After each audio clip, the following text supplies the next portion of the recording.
everybody, welcome to Jewelchic Daily Happiness number 12. So at the beginning of every day, I don't really know what I'm going to do. I haven't worked out a set plan for these happiness videos or anything, but today I wanted to talk to you about my dad. So my dad passed away a couple of years ago now, and I'm going to show you a picture of him. This is my dad. I love that photo. I took that of him at a family wedding, and I really love that photo. So I've got that next to my bed. Anyway, I was just sitting next to my bed and I thought, I really want to hear Dad's voice. So I've got a recording and I just sort of put that on. And I thought, oh my God, there's my happiness video for today. So I want to share this one because I was really close to Dad. I'm still close to him, I think. I think he's still around me and my mum. I'm very close to both of them. And I could never have imagined, 5 or 10 years ago, I used to sit there and think, oh my God, how am I ever going to cope? What's going to happen when something happens to my parents? How will I ever, go on? How will I survive that? And someone asked me the other day after she lost her mother, Megan, how do you do it? How did you get back on track again? Where did you find the strength to do that? So I'm going to share a couple of stories with you. So when a lot of you may have seen the video when my dad passed away, and I announced it via Facebook and Instagram, and I'd found out probably within 10 minutes. And I was on a cruise. I was on a beautiful cruise ship having a lovely time, and I got this terrible news, and my whole world just changed like that instantly.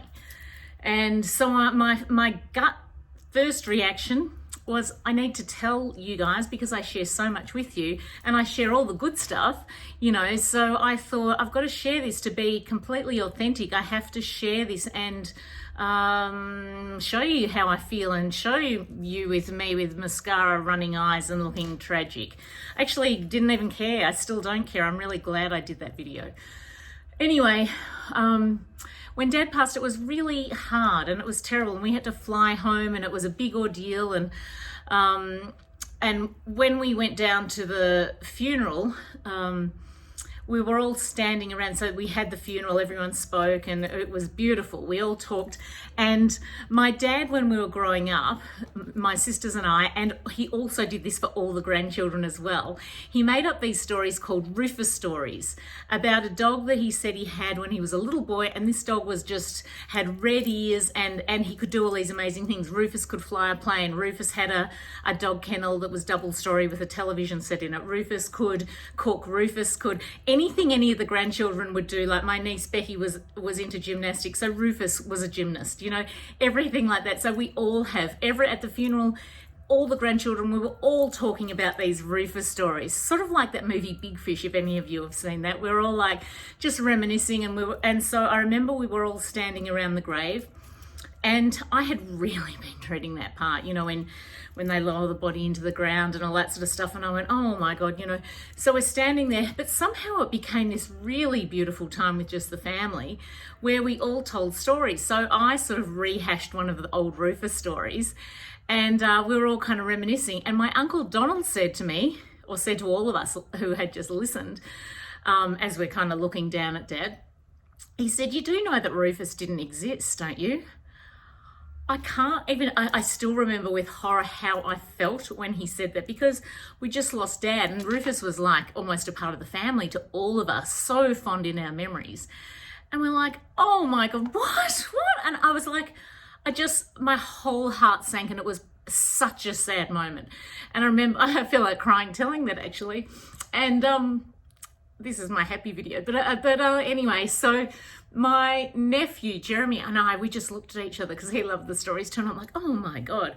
Anyway, take it back a couple of days when I went down to Geelong to visit my mum, and Zoe and I went down, and we had to sort of work out what Dad was going to wear, for the funeral, all that sort of stuff. And while we were doing that, Zoe kind of started snooping around, and she found this old mini cassette deck. We knew this existed. Dad had been promising to record all of Rufus stories for us, and we were so excited, thinking, oh my god, we'll have all these Rufus stories, maybe we'll publish them one day. You know, all the arty kids were hoping we'd draw a book, and you know, a lot of thoughts and all that sort of stuff.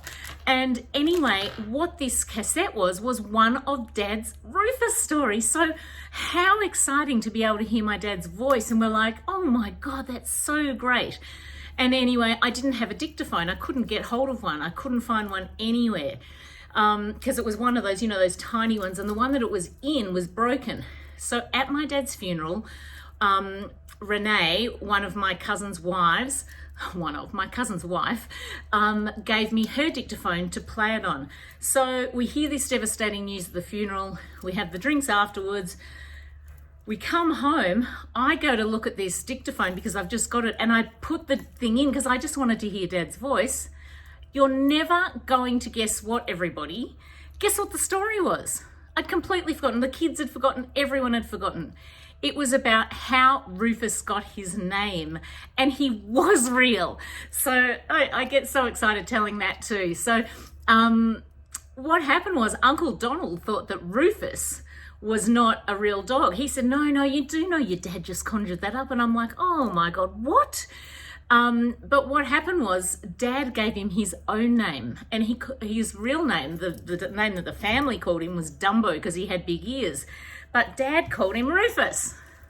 This is Rufus. Oh my God. So Uncle Donald sent me these pictures afterwards. Here's my dad with Rufus as a little boy.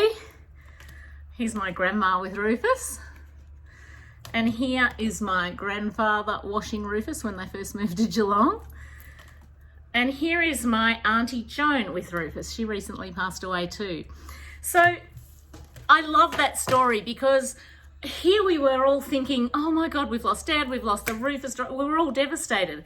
And then this miraculous thing happened, and it was so joyous. And it was almost like sometimes Zoe and I wonder if there's kind of this weird time duality, you know, where like in Back to the Future, where things can be planted so that this happens and we'd find it right at the right time. And I don't know, it was very weird. Anyway, the way I got through it, for a long time, I felt like my eyes didn't smile. After Dad's funeral, I felt like I could smile and I could, you know, enjoy people and go out and all that sort of stuff. But I could feel that my eyes were not smiling. And so we went to the Pearl Laguna, and it's a health retreat in California. I was lucky enough to be going there, and Katricia was so instrumental and beautiful in helping me do meditations. And I also made the decision to just cry when I wanted to cry, to feel happy when I wanted to feel happy, to listen to the Rufus story on a walk if I wanted to just feel it, because I think when someone passes away, you've got to really feel it and cry. And so I just decided if someone was at the dinner table and I wanted to cry, I would just cry. And that made a massive difference, like massive difference. That and the thought that I wouldn't want my children, when I pass away, they might be watching this one day when I do pass away. Hello, children. I wouldn't want them to be sad. Of course I want them to be sad. I want them to miss me and a few tears and all that sort of stuff, but I wouldn't want it to change their lives. I wouldn't want them to not be able to go on without me. That would be terrible. And I'm going to come and visit them anyway through psychics and things.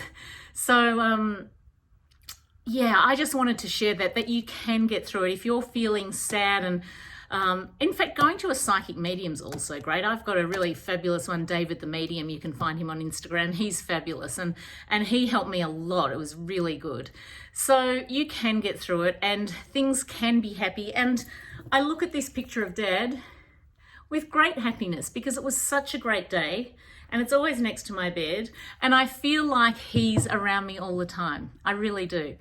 So that's my happy story for today, that we found Rufus. Rufus was real. Okay, sending lots of love. I'll see you for number 13 tomorrow. Lots of love. Bye-bye.